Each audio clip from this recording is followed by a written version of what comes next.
ये मैं गलत सवाल पूछ रही हूं क्या कि अगर हमने डेलीगेशन भेजा विदेश में तो 10 मुसलमानों को रखना पड़ा ना? यूसुफ पठान 11वें होते अगर पार्टी उनका नाम विड्रॉ न करती। 11 मुसलमान डेलीगेशन में भेजने पड़े। घर में रोज कहेंगे कि हिंदू एकजुटता जरूरी है। गिरिराज सिंह तो कहेंगे, गिरिराज सिंह ने तो आपके स्टेट में कहा, केंद्रीय मंत्री ने, कि मुसलमान अगर एक थप्पड़ मारे तो मिलकर 100 थप्पड़ मारो मुसलमानों को।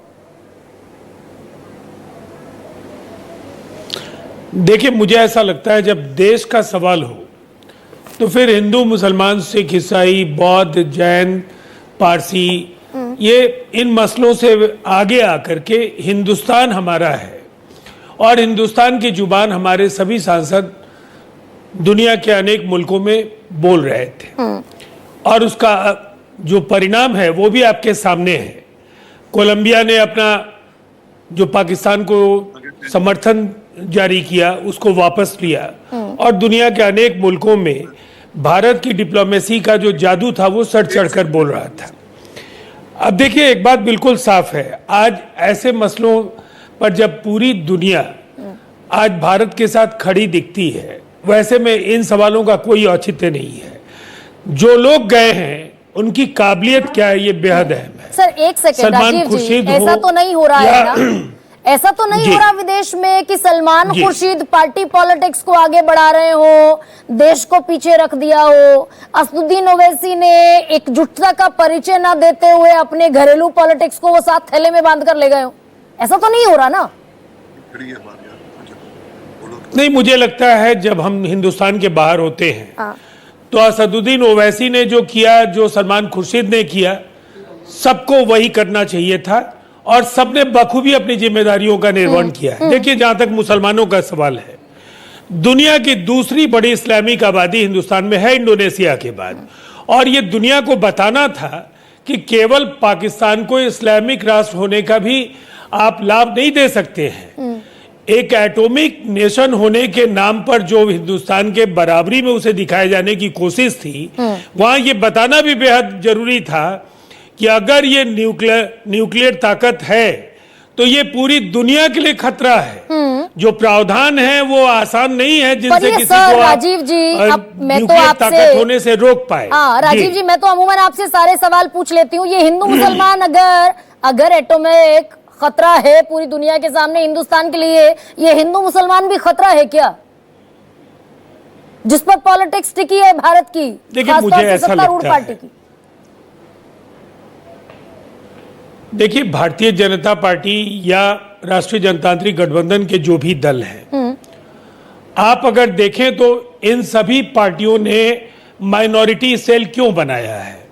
सबकी कोशिश है कि अल्पसंख्यक समुदाय के बीच उनका ज्यादा प्रभाव बढ़े, उनको देश की मुख्य धारा में जो स्थान मिलता रहा है वो उन्हें मिलता रहे, और उनके लिए भी विकास की जो योजनाएं हैं अगर मुसलमान एक थप्पड़ मारे तो हिंदू मिलकर 100 थप्पड़ मारे, कह देते हैं ना गिरिराज सिंह साहब। देखिए, आपको ऐसे सवालों पर आरपी सिंह जी हैं, वो जवाब देंगे। जवाब देना जनता दल यूनाइटेड का मानना है जी, आप दे दीजिएगा आरपी सिंह जी, मुझे अपना पहले राजीव जी कंप्लीट अपनी बात रख लेने दीजिए। देखिए, बिहार में तो हमने बिल्कुल ये इस तरह का एक वातावरण बनाया है और उसको वोट की राजनीति से भी आप नहीं देख सकती। मैंने आपको आपके सवाल के जवाब में कहा था कि पिछले विधानसभा चुनाव में हम लोगों को मुसलमानों के अपेक्षा के अनुरूप उनका समर्थन नहीं मिल पाया था और हमारे उम्मीदवार वहां हारे थे। बावजूद इसके मुसलमानों के कल्याण के लिए और उनकी राजनीतिक भागीदारी, उनकी शैक्षणिक, जो सामाजिक और आर्थिक हिस्सेदारी को मजबूत बनाने के लिए राज्य सरकार ने कहीं कोई कोताही नहीं बरती, समान भाव के साथ सबके विकास का मार्ग सुनिश्चित किया। अगर देश में भी देखें तो प्रधानमंत्री नरेंद्र मोदी जी ही देश के चेहरा हैं और देश की तीसरी बार वो सत्ता उनको जनता ने आशीर्वाद स्वरूप सौंपी है। वो देश के प्रधानमंत्री हैं, उन्होंने जरूर जनता का दिल जीता और तभी ये ऐसे परिणाम मिलते हैं सर लेकिन और इसका जिस तरीके से भी एक सेकंड विश्लेषण हो रहा हो। राजीव जी, जब हम जी। देश के पॉलिटिकल डिस्कोर्स जी। की बात करते जी। हैं तो मुसलमान ज्यादा बच्चे पैदा करने वाला है, घुसपैठिया है, वो महिलाओं के मंगलसूत्र छीन लेंगे अगर सत्ता में आ गए, ऐसा पॉलिटिकल डिस्कोर्स जायज है क्या? ये तस्वीर भी तो पहुंचती किसने है। बोला? भाई एक सेकंड आरपी सिंह, रुकिए ना। ऑपरेशन सिंदूर के बाद हम एकजुटता दिखा रहे हैं पूरे देश को, पूरी दुनिया को, तो ये एकजुटता सामान्य दिनों में भी जो हमारे यहाँ पर पॉलिटिकल डिस्कोर्स चलता है वो दुनिया तक तो पहुंचती होगी ना तस्वीर। देखिए, पॉलिटिकल डिस्कोर्स भी देश के हालात धीरे धीरे अपने अनुकूल बना लेते हैं। आज जिस तरह से पूरे देश को लेकर एक जज्बा लोगों के अंदर है, पाकिस्तान पर एक बड़ी करिश्माई बढ़त हमने दर्ज की है, इतिहास के सुनहरे पन्नों में ऑपरेशन सिंदूर लिखा जाएगा। और जिस तरह से भारत के चेहरे के तौर पर कर्नल सोफिया कुरैशी को सामने में रखा गया, और उसी को कहीं मंत्री, हम देख सकते हैं मंत्री कि विजय शाह ने कर्नल सोफिया को ही उन्हीं को बता दिया आतंकवादियों की बहन। क्या कार्रवाई हुई भाई? हर मिनट पर ट्वीट करते हैं ना अमित मालवीय, जिन्होंने कहा फेक है ऑपरेशन सिंदूर, सिंदूर घर घर पहुंचाने वाली खबर। क्या कार्रवाई हुई विजय शाह पर?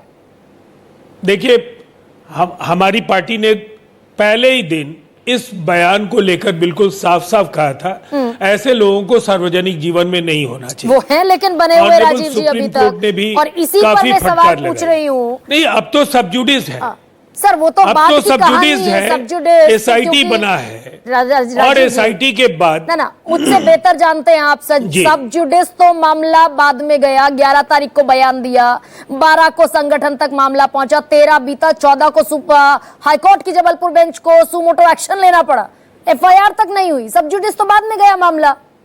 सुप्रिया श्रीनिवासन